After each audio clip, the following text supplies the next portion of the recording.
Same study point में फिर से आपका हार्दिक अभिनंदन। आज मैं बताऊंगा आपको,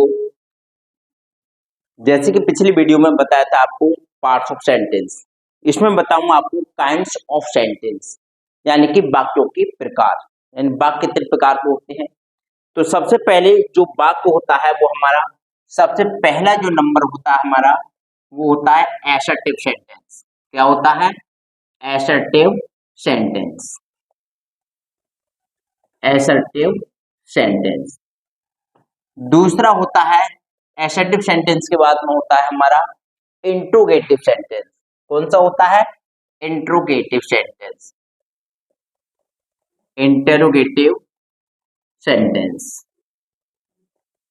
और इसके बाद में तीसरा जो सेंटेंस होता है, तीसरा होता है हमारा इम्परेटिव सेंटेंस।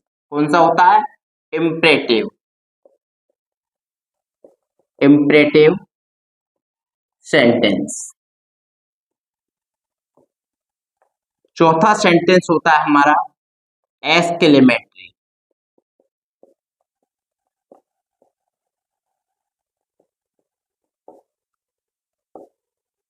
और पांचवा होता है हमारा ऑप्टेटिव सेंटेंस।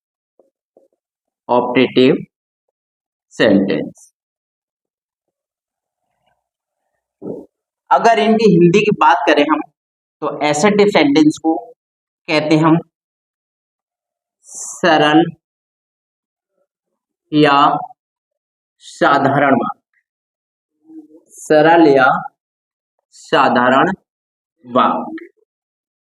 इंट्रोगेटिव सेंटेंस इनको बोलते हैं हम प्रश्नवाचक वाक्य। इनको बोलेंगे हम प्रश्नवाचक वाक्य या प्रश्न सूचक वाक्य। इम्परेटिव सेंटेंस इनको बोलते हैं हम आदेशात्मक। आदेशात्मक या फिर इनको आज्ञा सूचक भी बोलते हैं। आज्ञा सूचक वाक्य। इसके बाद में होता है एक्सक्लेमेटरी सेंटेंस।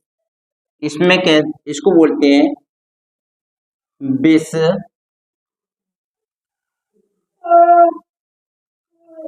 विस्मया। एक मिनट।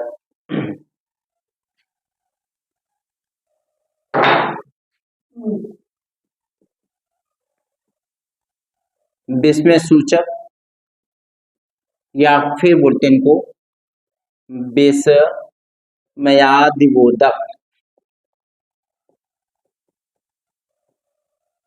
विस्मयादिबोधक। और ऑप्टेटिव जो होते हैं हमारे, होते हैं इच्छा सूचक वाक्य। इच्छा सूचक वाक्य। ये सेंटेंस होते हैं हमारे 5 प्रकार के।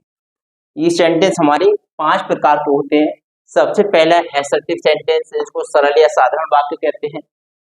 दूसरा इंट्रोगेटिव सेंटेंस, इसको प्रश्न सूचक या प्रश्नवाचक वाक्य कहते हैं। इम्परेटिव सेंटेंस को आदेशात्मक या फिर आज्ञा सूचक वाक्य कहते हैं। चौथा है एक्सक्लेमेटरी सेंटेंस, इसको विस्मय सूचक या विस्मयादिबोधक वाक्य कहते हैं। पांचवा है ऑप्टेटिव सेंटेंस, इसको इच्छा सूचक वाक्य कहते हैं। इतनी बात आप समझ गए होंगे अच्छी तरीके से। ये 5 प्रकार के सेंटेंस, कहीं कहीं आपको 4 प्रकार के ही सेंटेंस देखने को मिलते हैं, लेकिन मैंने आपको 5 प्रकार के यहाँ पर लिखवा दिए हैं। और आगे जो है इनको डिटेल से आगे समझाऊंगा। उससे पहले अब एसर्टिव सेंटेंस को देखते हैं हम। एसर्टिव सेंटेंस कितने प्रकार का होता है, अब देखते हैं हम एसर्टिव सेंटेंस को।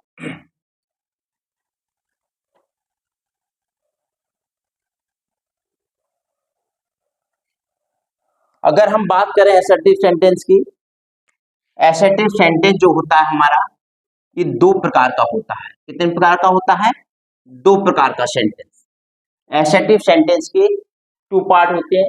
सबसे पहला जो भाग होता है इसका, इसको बोलते हैं एफर्मेटिव सेंटेंस। क्या बोलते हैं? Affirmative sentence. और दूसरा जो होता है हमारा, इसको बोलेंगे हम negative sentence. Negative sentence. Affirmative sentence की अगर हिंदी में बात करें तो इसको बोलते हैं हम स्वीकारात्मक वाक्य। क्या बोलेंगे? स्वीकारात्मक वाक्य। स्वीकारात्मक वाक्य।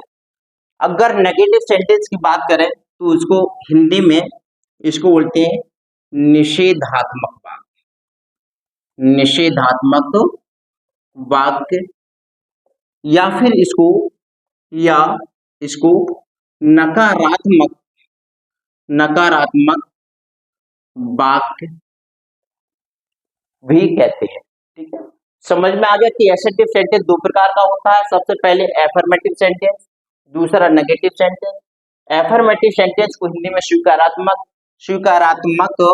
वाक्य कहते हैं और नेगेटिव सेंटेंस को निषेधात्मक वाक्य या फिर नकारात्मक वाक्य कहते हैं। इनके एक एक एग्जाम्पल देख लेते हैं हम यहाँ पर।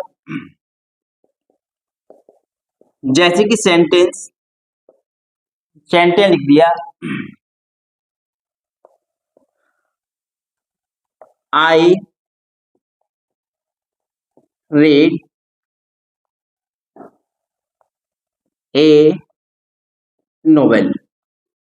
आई रीड ए नोवेल, मैं एक उपन्यास पढ़ता हूं। तो ये सेंटेंस जो हो गया, तो ये हो गया हमारा सेंटेंस एफर्मेटिव। कौन सा सेंटेंस हो गया? एफर्मेटिव सेंटेंस हो गया। इसी सेंटेंस का अगर हम नेगेटिव बनाए तो आई do not read a novel. इसका मतलब है मैं उपन्यास नहीं पढ़ता हूं। तो इसमें आ गया डू नॉट। इसमें क्या आ गया? Do not. तो डू नॉट यानी कि मेन चीज क्या आ गई? नॉट। और नॉट वाले वाक्य जो होते हैं वो हमारे क्या होते हैं? निषेधात्मक होते हैं। क्या होते हैं? निषेधात्मक यानी कि नकारात्मक। और इसको इंग्लिश में बात करते हैं हम तो क्या कहेंगे? इसको नेगेटिव। क्या कहेंगे? नेगेटिव सेंटेंस कहेंगे। कभी कभी इंपरेटिव सेंटेंस में भी कुछ तरीके के इस तरीके वाक्य आते हैं, जैसे do not make a noise. Do not make a noise, शोर मत मचाओ। तो इसमें भी क्या है? नॉट है। इसमें भी क्या है? नॉट है। तो ये भी सेंटेंस हमारा होगा नेगेटिव सेंटेंस। तो ये भी सेंटेंस क्या होगा? हमारा नेगेटिव सेंटेंस होगा। तो अच्छे तरीके से समझ में आ गया होगा आपको। एसर्टिव सेंटेंस दो प्रकार का होता है, एफर्मेटिव सेंटेंस, नेगेटिव सेंटेंस। इसको हिंदी में स्वीकारात्मक वाक्य बोलते हैं, नेगेटिव सेंटेंस को निषेधात्मक या नकारात्मक वाक्य बोलते हैं। और इसके हमने ये एग्जाम्पल दे दिए, I read a novel, I do not read a novel और do not make a noise. जिसमें नॉट आया है वो नेगेटिव वाले हैं और जिसमें नॉट नहीं आया है वो हमारे एफर्मेटिव सेंटेंस है। ठीक, इसके बाद में अगले वीडियो में मैं बताऊंगा आपको एसर्टिव सेंटेंस के बाद में इंट्रोगेटिव सेंटेंस, उसके प्रकार विद एग्जांपल और बहुत अच्छी तरीके से। ठीक है, और ये वीडियो अगर आपको पसंद आई तो लाइक करें, शेयर करें, कमेंट करें और थैंक यू सो मच।